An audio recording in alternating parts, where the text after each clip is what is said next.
Assalamualaikum warahmatullahi wabarakatuh. Bismillahirrahmanirrahim. Alhamdulillahi rabbil alamin. Wa afdalus salati wa atammu taslimi ala sayyidina Muhammadin wa ala alihi wa sahbihi ajmain. Rabbi shrah li sadri wa yassir li amri wahlul 'uqdatam min lisani yafqahu qawli. Subhanaka la ilma lana illa ma 'allamtana innaka antal alimul hakim. Allahumma akhrijna min zulumatil wahmi wa akrimna binuril fahmi waftah alaina bima'rifatil ilmi wa sahhil akhlaqana bil hilm waj'alna mimman yastami'una al-qawla fayattabi'una ahsanah. Allahumma ati nufusana taqwaha wa zakkiha anta khairu man zakkaha anta waliyuha wa maulaha. Allahumma arinal haqqa haqqan warzuqna ittiba'ah wa arinal batila batilan warzuqna ijtinabah. Allahumma anfa'na bima 'allamtana wa 'allimna ma yanfa'una wa zidna ilman wa huda. Amma ba'd. Alhamdulillah, muslimin muslimat, hadirin hadirat yang saya hormati, moga-moga kita semua dirahmati dan diberkati oleh Allah Subhanahu wa taala dan dikurniakan kefahaman yang baik dalam urusan agama, dikurniakan keikhlasan menuju kepada mardatillah, menuju kepada ridha Allah Subhanahu wa taala. Alhamdulillah, malam ni insya-Allah kita akan menyambung pengajian kuliah Maghrib bulanan hari Isnin yang ketiga. Anjuran Masjid Al-Ansar Taman Kramat menggunakan kitab Nurul Huda, Cahaya Hidayah. Yang kita gunakan ini versi cetakan lama, cetakan Jawi ke semuanya, yang disusun oleh guru saya Al-Fadhil Ustaz Haji Adnan bin Haji Muhammad Samman hafizahullah ta'ala wa nafa'ana bihi wa bi'ulumihi fid daraini amin. Mensyarahkan kitab ayahanda beliau dan juga guru saya almarhum Tuan Guru Haji Muhammad Saman Kati rahimahullah ta'ala wa nafa'ana bihi wa bi'ulumihi fid daraini amin. Kita sampai ke muka surat 106 ya. Iaitu sampai kepada membincangkan apa yang disebut sebagai irhas. Sebelum daripada itu kita refresh, kita segarkan semula ingatan kita tentang apakah tajuk yang kita sedang bincangkan ini, iaitu berpunca dari soalan yang di atas lagi, berapa perkara yang mencari bagi adah. Ini ambil dari bahasa Arab, iaitu nak mengetahui apa yang disebut sebagai al-khariqu lil adah, atau disebut juga khawariq. Khariq satu ya, khawariq banyak.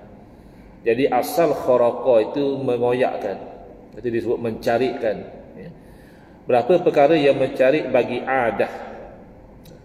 Jadi kebelakangan ini berlaku kekeliruan ya, dalam fikiran sebahagian dari umat Islam, khususnya yang sudah terpengaruh dengan virus fahaman Wahabi, sehingga mereka mempertikaikan perkara-perkara yang diterima dalam pegangan ahli sunnah wal jamaah dengan pelbagai pertikaian. Kalau kita terangkan, dia kata habis kalau begini macam mana, kita terangkan habis kalau begitu macam mana. Dia banyak seni berkalau dia. Tujuan untuk membatalkan yang benar, dan itu satu perkara yang insya-Allah tidak akan berlaku. Yang benar insya-Allah tetap dipertahankan, yang batil nanti akan terdedah kebatilannya.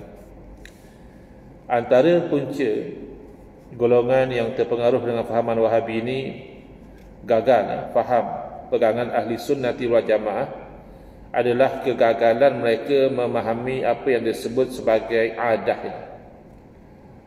Adah daripada perkataan bahasa Arab ada ya'udu, yang asalnya bermakna kembali. Jadi adah yang dimaksudkan adalah sesuatu yang sentiasa kembali. Kembali bagaimana? Kembali berulang. Natijah itu apabila kita lakukan sesuatu perbuatan. Contoh kita makan nasi, itu satu perbuatan. Lalu kita dapati natijah dari makan nasi itu adalah kenyang.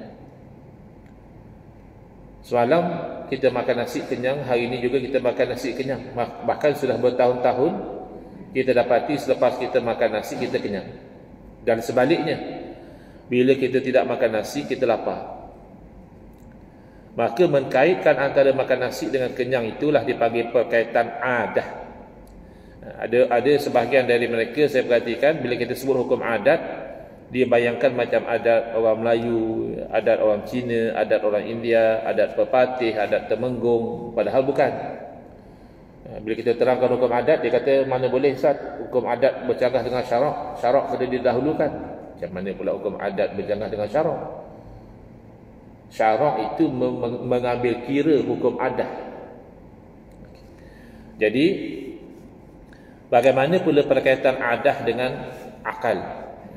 Kerana akal memahami hakikat, sementara adah ini dia membantu syariat. Macam mana tu? Kita bagi contoh. Dari segi adah, meminum racun itu biasanya menyebabkan seseorang yang meminum racun itu akan meninggal dunia. Ataupun kalau tidak pun dia akan jadi sakit. Sakit yang boleh membawa kepada kematian. Jadi minum racun itulah kita kata sebab kepada orang itu sakit atau mati. Hakikat, adakah racun yang mematikan seseorang atau Allah? Allah. Itu akidah Ahlussunnah wal Jamaah.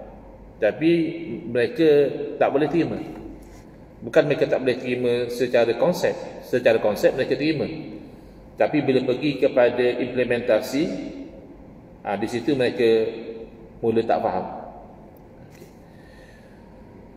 Jadi dikaitkan adah ini ada dengan ada, ataupun ada dengan tiada, ataupun tiada dengan ada, ataupun tiada dikaitkan dengan tiada. Contoh yang mudah untuk kita faham adalah perkaitan makan dan kenyang. Kan kita bagi contoh hari makan nasi biasanya kenyang. Jadi daripada pengalaman itulah eksperimental yang experience yang kita dapati itu, maka kita menetapkan atau menafikan. Menetap atau menafikan itulah namanya hukum. Itu kita kata hukum adat. Jadi bila kita kaitkan ada dengan ada, dalam contoh tadi kita kaitkan ada kenyang dengan ada makan, dengan iktikad keyakinan yang mengenyangkan adalah Allah. Kita kaitkan ada dengan tiada, iaitu kita kata ada lapar dengan tiada makan. Mana tahu? Mana dalil? Mana dalil yang soreh lagi sahih? Yalah, ini adat. Ini hukum adat. Jadi kita katakan pengalaman lah. Biasanya kalau kita tak makan, dia lapar. Tapi yang menjadikan lapar itu adalah Allah. Sekira-kira boleh saja kalau Allah kehendaki, Allah jadikan satu orang yang tak makan tu dia tak rasa lapar. Boleh. Tapi itu luar daripada kebiasaan. Ya, mencari adah ni kalau bahasa moden dia panggil luar biasa. Adah tu biasa. Mencari adah tu luar dari kebiasaan. Atau dikaitkan tiada dengan ada, iaitu tiada lapar dengan ada makan. Itulah pengalaman kita. Dan dikaitkan tiada dengan tiada, iaitu tiada kenyang dengan tiada makan. Jadi kalau nak minta dalil Quran hadis tak perlu. Ini bukan hukum syarak. Ya. Yang perlu kepada dalil Quran hadis ni hukum syarak. Adapun hukum adah itu adalah based on observation, pengalaman. Macam orang kata makan Panadol hilang pening. syirik tak? Kalau satu orang dia kata, saya makan Panadol lah hilang pening ni. Kamu tak percaya ke Allah yang sembuhkan penyakit? Kamu sembah Panadol ke? Bukan. Dia orang yang beriman, dia tahu Panadol tu hanya sebab hilang pening tu musabbab. Dia makan Panadol tu namanya kasab, usaha ikhtiar. Jadi sebab itu tidak memberi sembarang kesan. Hakikatnya usaha ikhtiar juga hakikatnya tidak memberi sebarang kesan. Yang mentakdirkan sembuh itu adalah Allah Subhanahu wa taala. Jadi kalau berlaku luar dari kebiasaan itu dia panggil khariq lil adah. Jadi antara kecelaruan yang dicelarukan lagi sehari dua ini, mungkin tuan-tuan sebahagian ada mengikuti, kita yang mempertahankan ahli sunnah wal jamaah ni dituduh berpegang bahawa umat Islam itu boleh atau dianjurkan meminta pertolongan kepada pokok. Pergi tengok pokok yang cantik-cantik ke, nampak besar sikit ke, pergi pada pokok dan berkata, wahai pokok, tolonglah saya. Ini gambaran yang dimainkan dalam Facebook dan sebagainya. Memang Facebook ni alat. Kalau guna untuk menyebarkan kebaikan, dia baik. Kalau digunakan untuk menyebarkan fitnah dan sebagainya, itu yang berlaku. Baik.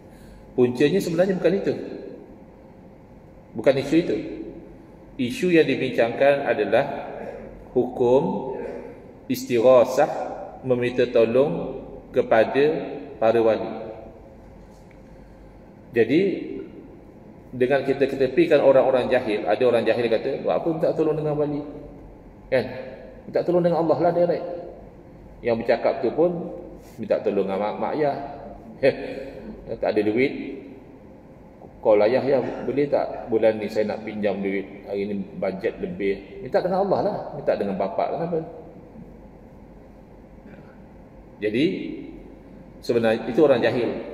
Orang yang terpelajar di kalangan orang yang terpengaruh dengan fahaman Wahabi ini, mereka tidak sampai ke tahap itulah. Mereka kata boleh minta tolong dengan wali, dengan orang soleh, boleh. Bahkan dengan orang yang tak soleh pun boleh. Tak tolong. Satu orang tak soleh kita pun tak tahu, kita tak tolong dengan dia. Kita nak angkat barang, seorang tak larat. Nampak satu orang kita pun tak kenal, nampak pakaian pun macam tak soleh misalnya, lelaki tapi pakai rantai misalnya, tak soleh. Tapi bila kita sekadar minta tolong, boleh. Jadi mereka berpegang sama seperti kita, boleh minta tolong dengan wali, dengan orang soleh. Sepakat tak? Sepakat. Kita berkata boleh. Cuma mereka berbeza bila mereka menghadkan, melimitkan minta tolong dengan wali dan orang soleh ini hanya boleh sekiranya wali dan orang soleh yang kita minta tolong itu masih hidup. Adapun kalau kita minta tolong kepada wali dan orang soleh yang telah meninggal dunia, masih kita minta tolong lagi, iaitu haram, bahkan syirik. Bukan syirik macam syirik riak, tidak. Syirik akbar, mukhrijun anil millah. Syirik besar yang mengeluarkan seseorang itu dari agama Islam, maknanya jadi kafir. Satu orang yang kata misalnya, madad ya Rasulullah, pertolonganmu wahai Rasulullah, Rasulullah dah wafat. Kalau ikut orang yang berpegang demikian, dia jadi kafir. Ataupun dia kata, aghithni ya Sidi Syekh Abdul Qadir Jalani, wahai Syekh Abdul Qadir Jalani, tolonglah saya. Syekh Abdul Qadir Jalani kan dah lama meninggal dunia. Jadi kafir siapa yang cakap macam itu di sisi mereka. Di sisi kita, jadi kafir itu hanya sekiranya minta tolong itu disertai dengan iktikad bahawa orang yang kita minta tolong itulah yang memberi pertolongan secara hakikat, bukannya Allah. Ini ada pecahan dalam Islam dahulu dipanggil sebagai golongan Qadariyah. Qadariyah dia berpegang memang Allah ciptakan nasi, tapi nasi itu secara tabi'i mengenyangkan. Jadi kenyang itu bukan Allah, nasi. Itu syirik. Walaupun tak cerita minta tolong, hanya makan nasi dengan iktikad begitu. Bukan makan nasinya yang syirik. Iktikad bahawa nasi itu mengenyangkan, bukan Allah itu yang syirik. Kerana ada dua kuasa. Satu kuasa Allah, satu lagi kuasa nasi. Bab mengenyangkan itu puasa nasi. Jadi di sisi kita tidak ada beza kalau dengan iktikad bahawa makhluk itu memberi secara hakikat, sama ada makhluk itu masih hidup atau makhluk itu telah meninggal dunia, kedua-duanya haram dan syirik. Bukan minta tolongnya itu yang haram, tetapi mengiktikadkan bahawa makhluk memberi kesan dengan sendirinya, bukan Allah, itu yang syirik. Itu di dalam bab firqah, pecahan-pecahan umat Islam, itu yang dipanggil sebagai golongan Qadariyah. Ittifaqnya ulama tidak ada khilaf bahawa akidah Qadariyah itu menjadi kufur. Orang itu jadi kafir wal iazubillah. Kalau Mu'tazilah itu dia ada sedikit perincian, ulama khilaf. Sebahagian mengatakan masih lagi kufur. Yang kuat di kalangan ulama adalah tidak sampai jadi kafir. Kenapa? Karena kalau Qadariyah mengatakan Allah ciptakan nasi dan memang nasi itu yang mengenyangkan, Mu'tazilah tu dia ringan sedikit. Dia kata Allah ciptakan nasi. Allah ciptakan pada nasi itu satu kekuatan mengenyangkan. Dengan kekuatan yang Allah ciptakan itulah maka nasi mengenyangkan. Ini akidah yang bid'ah. Akidah sebenar, Allah ciptakan nasi dan Allah yang ciptakan kenyang.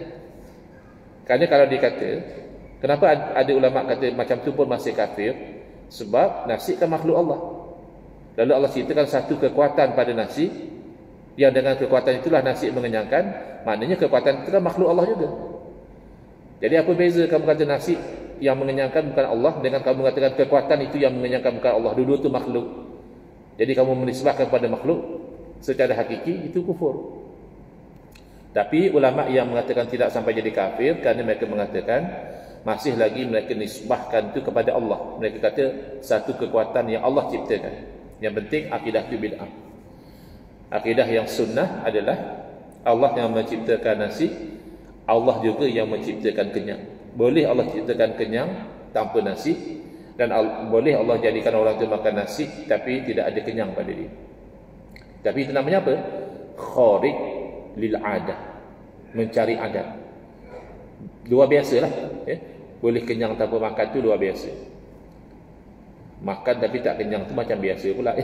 Kita ni makan tapi tak kenyang-kenyang, lapar lagi, lapar lagi. Tapi kebiasaannya sampai kota dia ada orang makan sepinggan tak kenyang, 2 pinggan kenyang. Yang penting biasanya makan tu kenyang lah. Kalau makan tak kenyang tu luar biasa. Jadi mereka tak boleh terima yang tu. Part yang kita mengatakan boleh istighasah dengan wali yang telah meninggal dunia tu, tu yang timbul isu. Kata dia kalau macam tu bolehlah minta tolong dengan pokok, dengan iktikad bahawa pokok itu tidak boleh memberi pertolongan. Jadi kita katakan bukan macam itu. Istighasah tidak disyariatkan dalam bentuk minta tolong pada pokok. Tapi tak syirik lah kan, sebab dia iktikad bahawa Allah yang beri. Yalah tak syirik lah. Tapi tak syirik bukan berarti disyariatkan. Contoh satu orang dia minum racun dengan iktikad bahawa racun itu membunuh. Bukan Allah yang mematikan, tidak, memang racun tabiatnya membunuh. Soalannya syirik atau tidak? Kita kata syirik. Kerana dia iktikad racun itu memberi kesan. Satu orang dia minum racun, tapi iktikad dia bukan racun yang mematikan, Allah yang mematikan dia. Syirik atau tidak? Tidak syirik. Adakah bila kita jawab tidak syirik berarti kita kata boleh minum racun atau dianjurkan minum racun? Kan berbeza. Jadi sebab tu kita kata kena terangkan dalam bentuk ilmiah.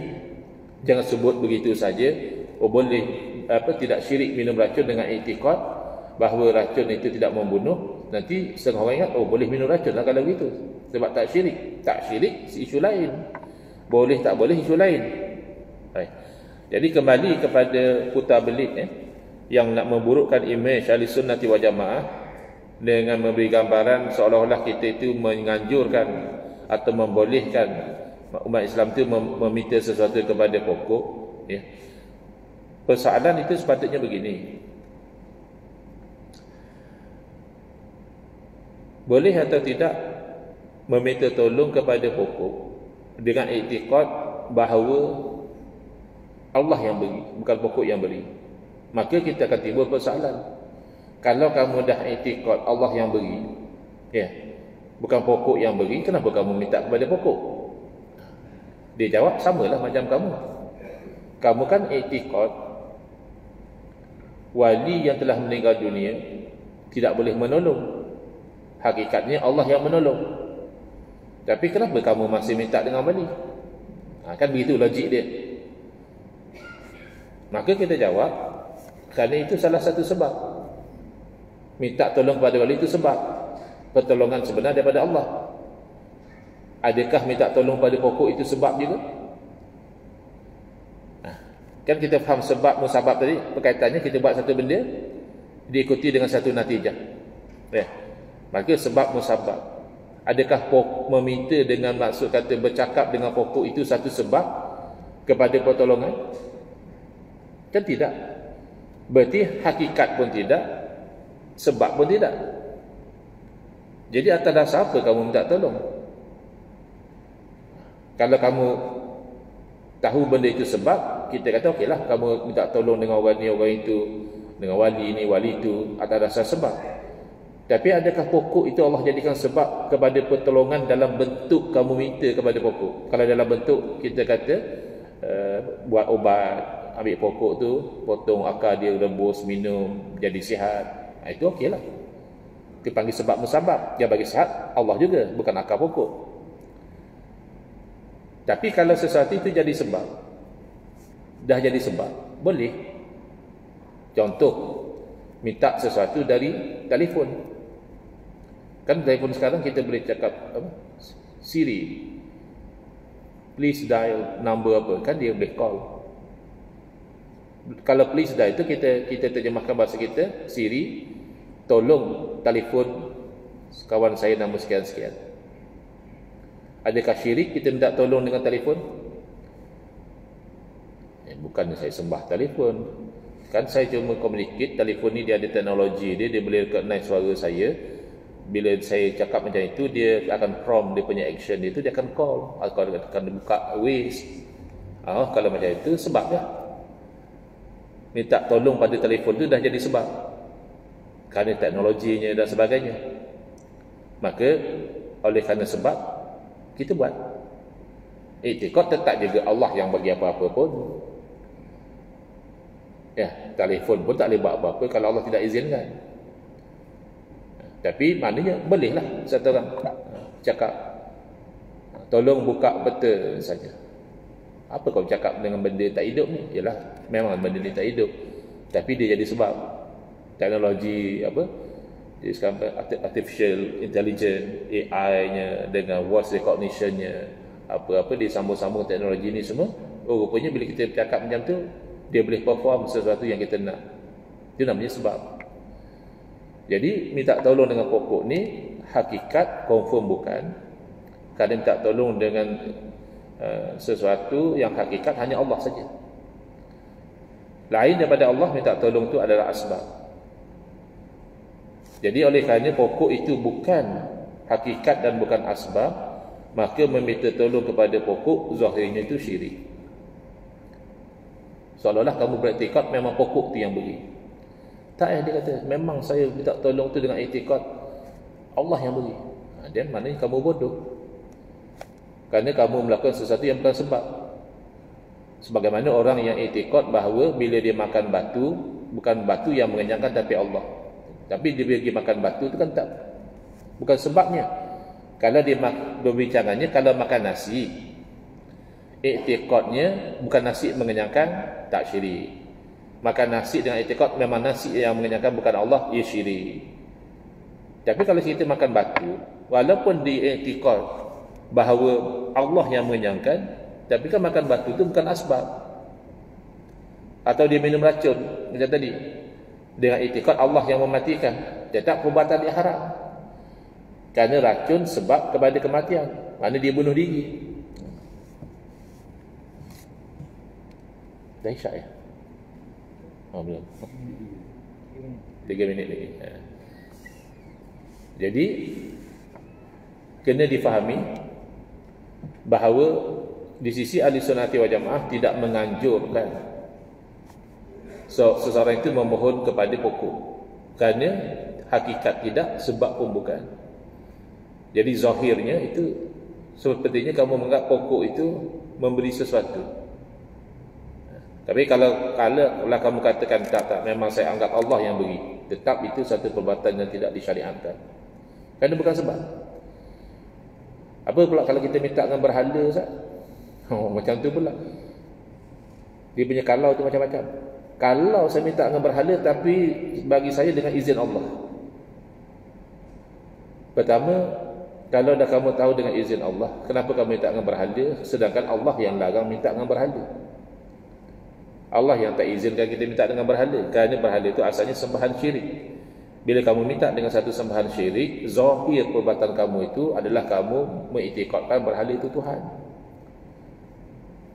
Jadi kita berpegang dengan zahir. Sebab itu orang sujud pada berhala, zahir dia itu syirik. Sebab berhala itu sembahan syirik. Jadi macam-macam. Padahal benda mudah saja.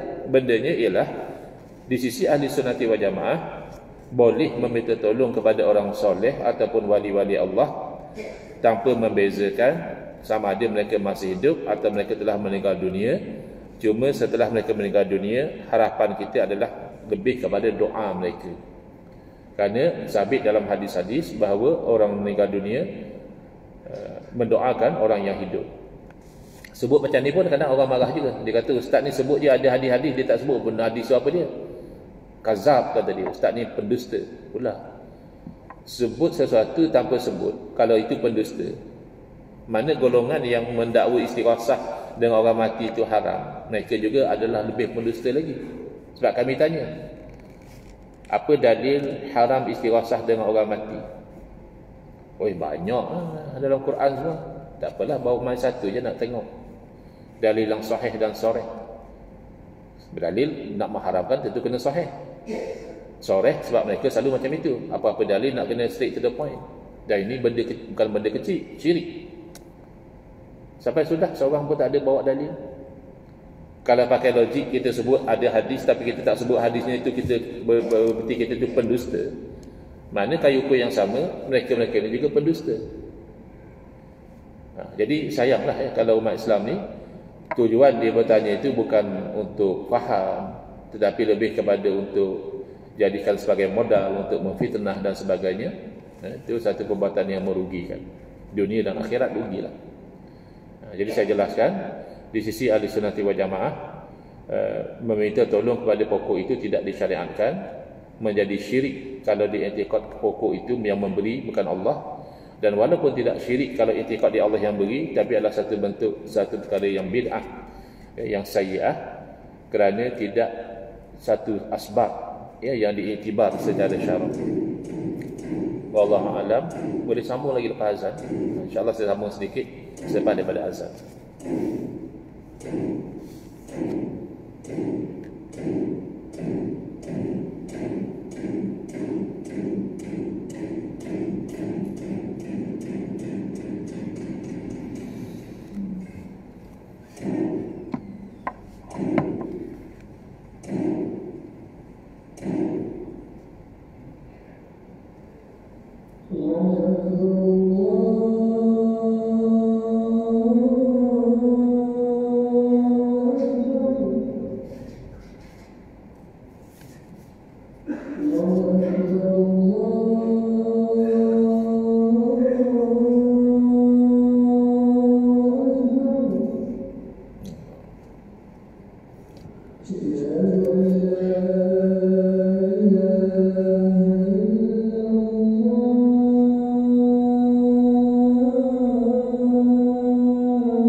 Bismillah, Alhamdulillah, wassalatu wassalamu ala Rasulillah, amma ba'd. Jadi kita harap dengan penjelasan tadi yang sebelum azan tu jelas tentang isu apa yang dikelirukan dalam media sosial.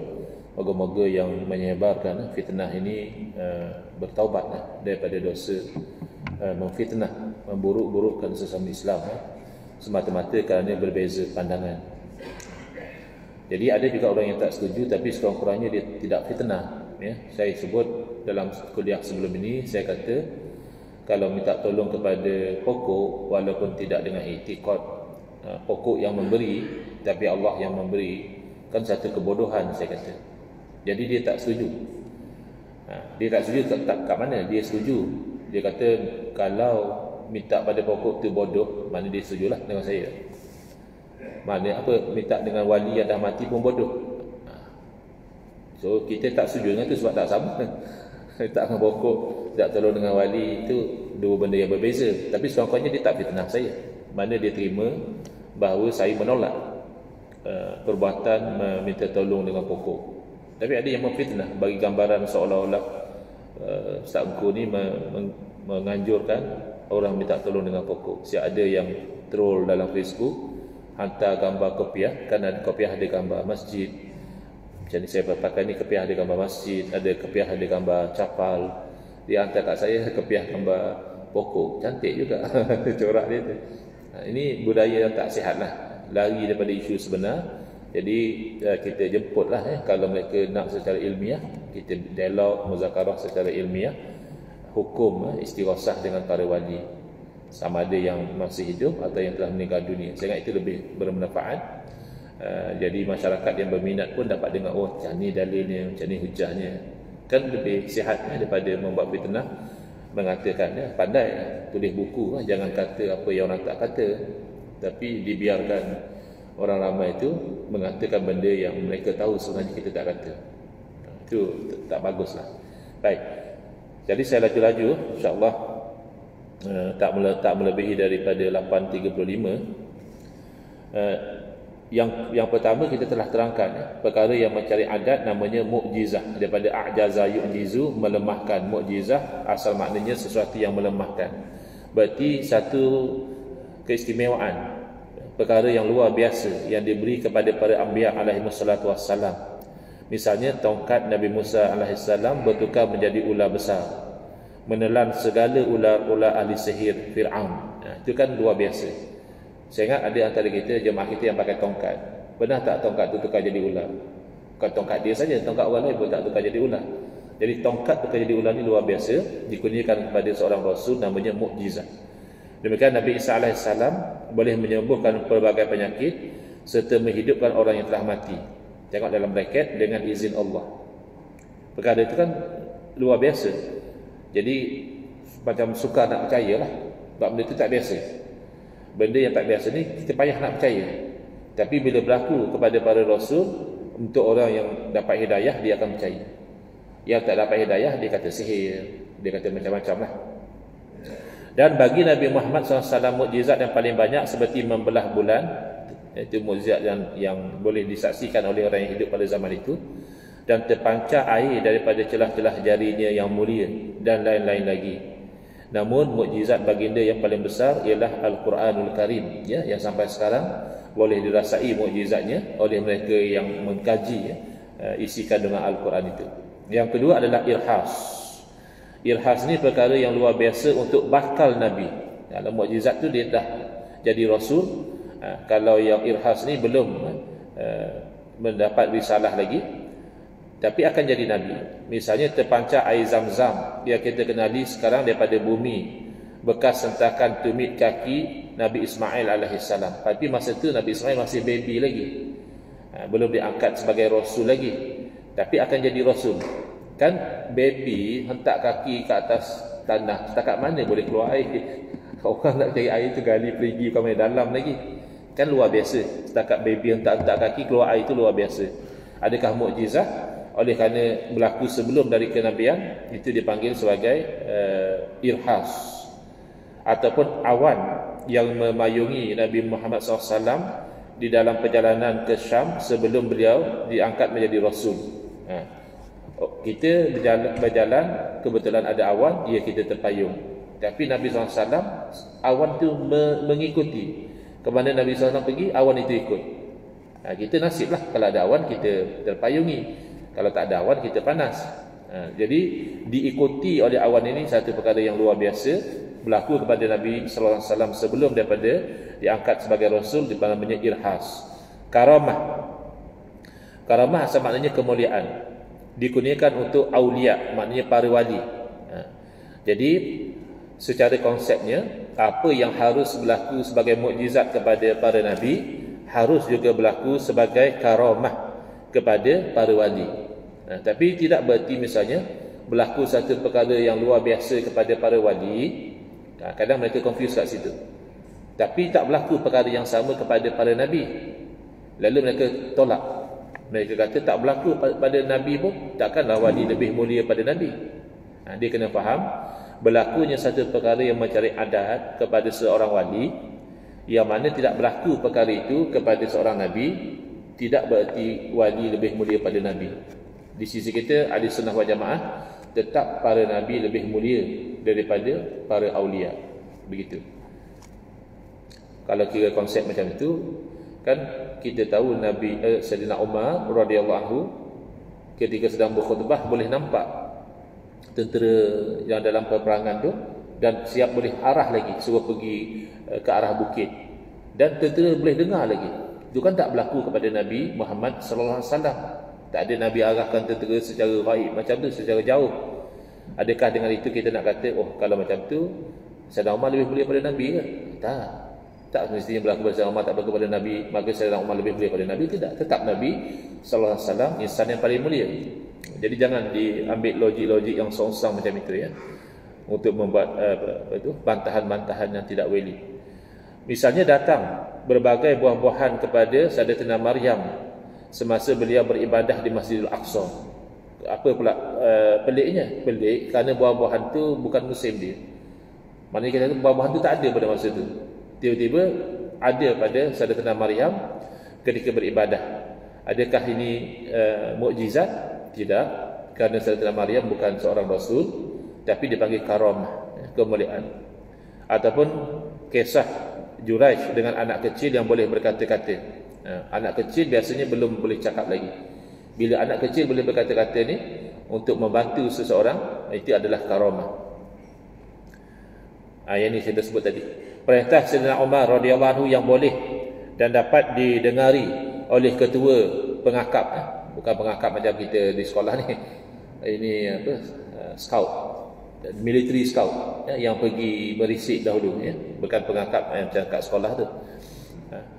Iaitu ketua scout tenteranya di perbatasan Suria dan Rom, atau di perbatasan Iraq dan Farsi, ya, jauh. Tapi bila Sayyidina Umar boleh nampak jauh, dan bila bercakap mereka boleh dengar suara yang jauh, itu namanya karamah. Sebab luar biasa. Sekarang tak karamah lah, kita cakap telefon ni pun dengan US pun boleh dengar. Kita tak panggil karamah. Ini sebab biasa, ya, dan alat dan sebagainya. Yang keempat, ma'unah, maknanya pertolongan. untuk orang-orang soleh. Jadi bukan mencari adat tu yang jadi pertimbangannya. Sebab kita tengok nanti bawah pada maunah ni ada juga yang mencari adat, tapi bukan satu kemuliaan pun, bahkan satu dosa, bahkan satu kehinaan. Jangan disangka setiap yang pelik itu betul. Boleh jadi. Jadi nak ukur macam mana? Kerana tengok orangnya lah. Nak kata karamat, orang tu wali. Wali macam mana? Tak semayang. Wali nikah pun tak sah. Fasik. Jangan kata nak jadi wali Allah. Wali nikah pun tak sah dia, sebab dia fasik, tak semayang. Jadi maunah untuk orang-orang soleh, bukan untuk orang fasik. Kan dulu ada kumpulan Al-Maunah kan, yang nampak senjata tu. Jadi maunah dalam konteks yang kita bincangkan ini adalah untuk orang soleh. Misalnya guru-guru agama yang wara', dapat menyembuhkan penyakit hanya dengan baca ayat, tiup dekat air, sembuh. Ya, kadang-kadang orang tak faham. Dia kata, dia kan dulu orang Perli almarhum Tuan Guru Haruddin, kan beliau banyak berdoakan dengan air dan sebagainya. Lepas tu bila beliau sakit kan beliau pergi buat rawatan ke luar negara. Kan orang Perli, dia kata, masa kamu berubat orang, kamu pakai tiup-tiup saja. Ya, bila kamu sakit kamu pergi ke overseas. Dia tak faham beza tu. Yang merawat di hospital dan sebagainya itu namanya usaha dan ikhtiar berdasarkan sebab yang biasa. Adapun yang baca tiup pada angin, pada air itu Allah bagi sembuh, itu namanya maunah, pertolongan. Jadi bukan semua orang dan bukan setiap masa berlaku. Ya, ada masanya Allah izinkan, ada masa Allah tidak izinkan. Mungkin dia sebelum itu dah pernah obat sendiri dan sembuh, tapi bila tak sembuh, boleh ikhtiar cara lain, tak ada masalah. Bukan mesti satu cara ikhtiar saja. Ini tengok, sihir juga pelik, mencari adat. Macam berlaku pada ahli-ahli sihir Nabi Musa tu, bila lontar tongkat dan tali mereka nampak macam ular, bergerak macam ular. Untuk orang fasik dan kafir, itu kayu ukur dia. Jadi jangan kagum. Mentang-mentang dia buat perkara pelik, kita kata dia ni mesti betul, padahal dia fasik ataupun dia kafir. Misalnya menerbangkan santau melalui angin, na'udzubillah. Membuat orang merasa sakit, dia cocok patung wudu apa ya. Kan itu mencari adat. Sepatutnya cocok patung tak ada masalah. Kenapa pula dia cocok patung orang sana pula menggelupuh? Itu kan luar biasa. Adakah dia ni orang soleh? Tidak. Itu namanya sihir. Ditambah oleh setengah ulama dengan yang keenam, iaitu istidraj, yakni Allah melajakkan, memberi tanpa redha. Maknanya Allah beri satu perkara yang istimewa kepada orang fasik supaya dia lebih sesat lagi. Kalau tak beri, dia mungkin nisah. Tapi ini kita bimbang. Istidraj ni kita sangat bimbang. Kita diberi kesenangan, kehebatan, kesihatan dan sebagainya, rupanya supaya lebih lajak dalam kesesatan, wal-iyazubillah. Tetapi berakhir dengan kekecewaan dan kesengsaraan, sebagaimana kesenangan dikurniakan kepada Fir'aun dan Dajjal, dan termasuk juga Qarun, dikurniakan harta yang sampai orang kagum lah. Orang sampai kata, alangkah bagus kalau jadi macam dia. Akhirnya binasa. Dan terakhir, ada pula setengah ulama menambahkan lagi satu perkara yang mencari adat, iaitu syu'uzah. Syu'uzah ni silap mata, magician. Itu dia dengan kecekapan tangan dia, dengan alat yang dia pakai pun nampak benda tu luar biasa. Tapi sebenarnya dia adalah silap mata. Dia bagi mata kita gambarkan sesuatu yang sebenarnya ada trik di belakang dia. Wallahu a'lam. InsyaAllah akan datang akan kita sambung di muka surat 108. Bismillahirrahmanirrahim. Alhamdulillah bil alamin. Wassalatu wassalamu ala asyrafil anbiya wal mursalin wa ala alihi wa sahbihi ajma'in. Allahumma syrah sudurana wa ahsin akhlaqana wa azim ujurana wa nawwir qulubana binuri hidayatika kama natarada binuri syamsika abadan abada birahmatika ya arhamar rahimin. Walhamdulillah rabbil alamin. Amin ya rabbal alamin wa afu minkum.